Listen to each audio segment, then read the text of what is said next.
I am because we are. Ladies and gentlemen, esteemed guests, thank you very much for the opportunity to speak to you today.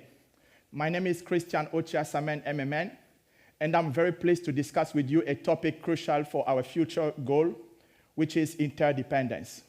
Specifically, I'm going to focus on lessons we can learn from Africa, a continent whose experience and perspective are invaluable for our intercontinental world. We live in a time of unprecedented global interdependence. Economy, society, and environment are intertwined across borders, making cooperation and mutual responsibility desirable and also essential. Interdependence basically means that we have to recognize that nobody can sustain its prosperity and address its challenges by himself. There are many global challenges in our world. Consider climate change. Now, even in Japan, it's very hot. Summer are hotter than before. We can think also about economic downturns. Recently, pandemics are very common. Everybody can remember the COVID-19. But at the same time, we are facing tremendous economic downturns. For example, you can look at the Japanese yen, whose value is depreciating over time. It's becoming a little bit expensive to buy the same bento you used to buy before, meaning that we are facing tremendous economic downturn nowadays. And finally, there is terrorism as well. What I mean here is that those issues I just have mentioned do not respect domestic borders. They require collective action, shared resources, and also commitment to global solutions. The COVID pandemic, for example, have highlighted how interconnected our health systems are and how the decision or the action of one individual can significantly impact the entire world. I'm from Africa, and Africa has long embodied the spirit of interdependence. The concept of Ubuntu, I am because we are. This concept is very important, and it will reflect our deep understanding that our humanity is shared and the flats are interconnected. This philosophy is a cornerstone of many African societies, and it offers a profound insight for global cooperation. Ubuntu is not just a philosophical idea. It's a lived reality in many African societies. It really teaches us how individual well-being is deeply connected with the well-being of others. So my well-being is connected with your well-being is connected with my well-being.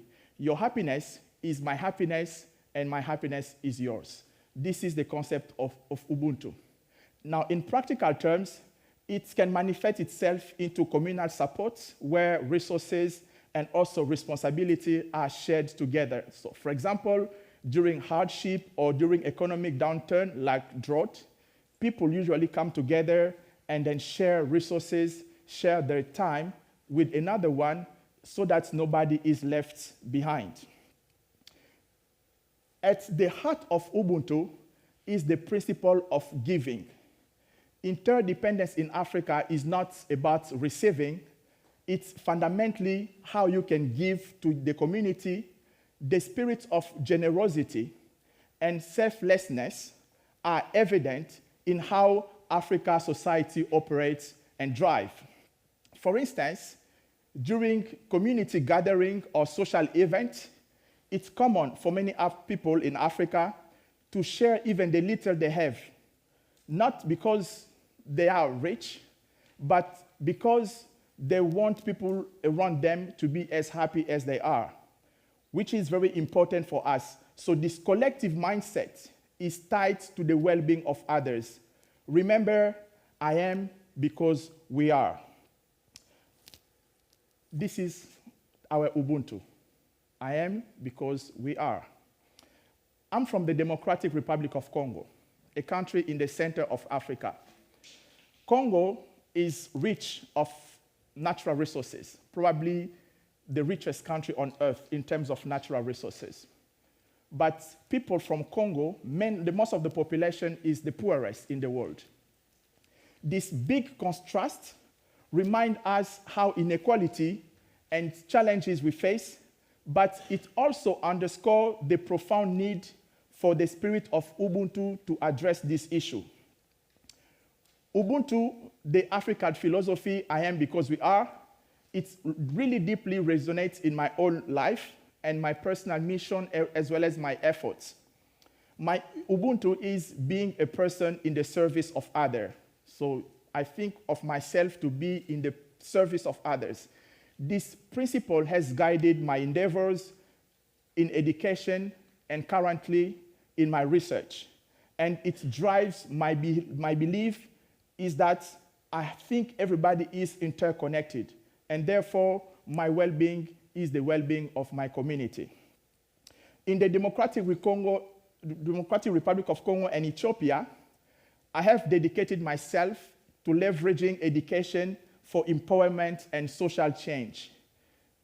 I start teaching in churches and now at universities, but my goal is to create a generation that is very strong with critical thinking, but also nurtured future leaders. And I'm inspired a lot by the Japanese philosophy of Kaizen, which is a continuous improvement. And the easiest definition of Kaizen is what we call 5S: Seiri, Seiton, Seiso, Seiketsu, and Shitsuke.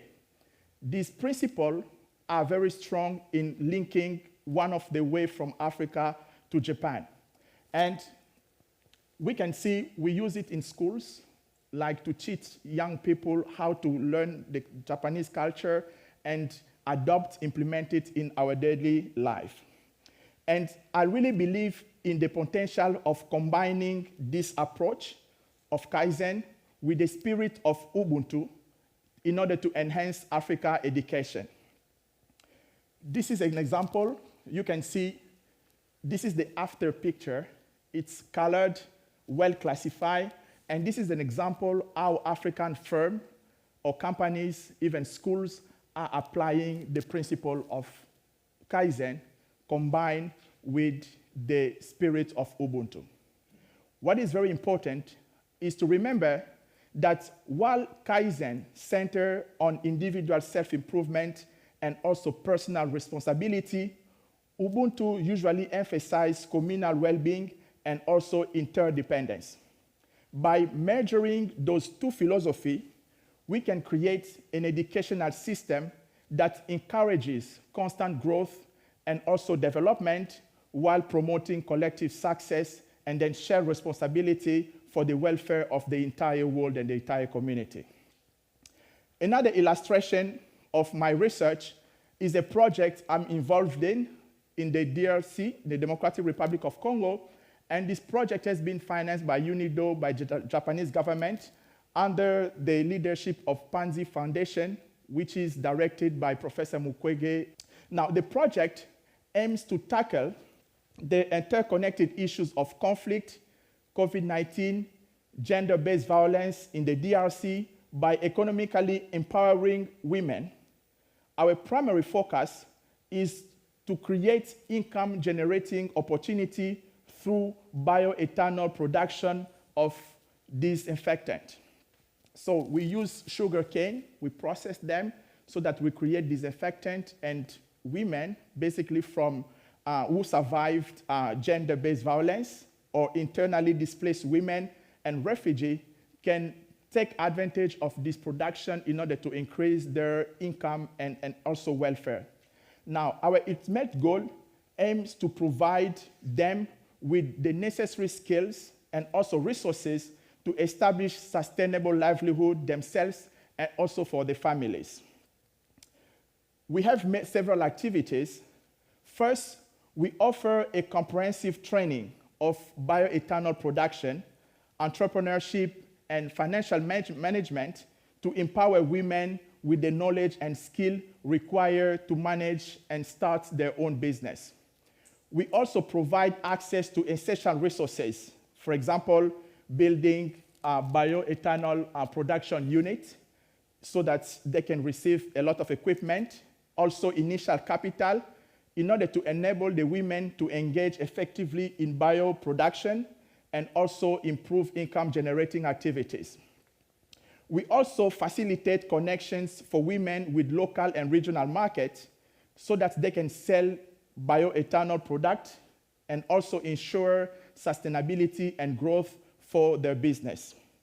Finally, we promote a supportive community environment where women can share experiences, challenges, and solutions aligning with the Ubuntu philosophy and reinforcing social bonds and also reinforcing resilience. By economically empowering these vulnerable women, we contribute to social stabilization in the Democratic Republic of Congo, and we offer a means of livelihood, but also for self-resilience, dignity, and hope for the future. Because many women who are vulnerable of gender-related violence, of conflict, see themselves as weakened by the society. Therefore, our research project is trying to give them strength, hope, and resilience so that they can come back to the society and live as everybody. Furthermore, the production of bioethanol disinfectant significantly aids in controlling infectious disease such as COVID, but also enhancing public health in the Democratic Republic of Congo and also in Africa. Now, let me talk about the power of giving back. The essence of Ubuntu and the key principle of Ubuntu is giving, not receiving.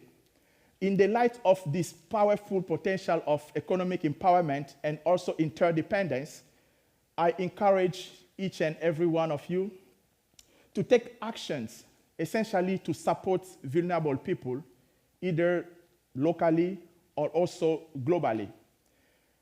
This is very important, but you can ask yourself, how do I start? You can start by educating yourself and others about the importance of empowering vulnerable people and also the positive impact that it has on the society. Additionally, you can support organizations, and there are several organizations and also initiatives that focus on empowering people, especially that promote gender equality and also social stabilization. I think this can be done through volunteering your time, your resources, your skill, but also your experience, or by just advocating for policy and program that promote those values. Remember, and this is very important, probably the key takeaway from my talk, is that every small action counts and also contributes to a larger collective impact. Finally, I want you to become ambassador of Ubuntu.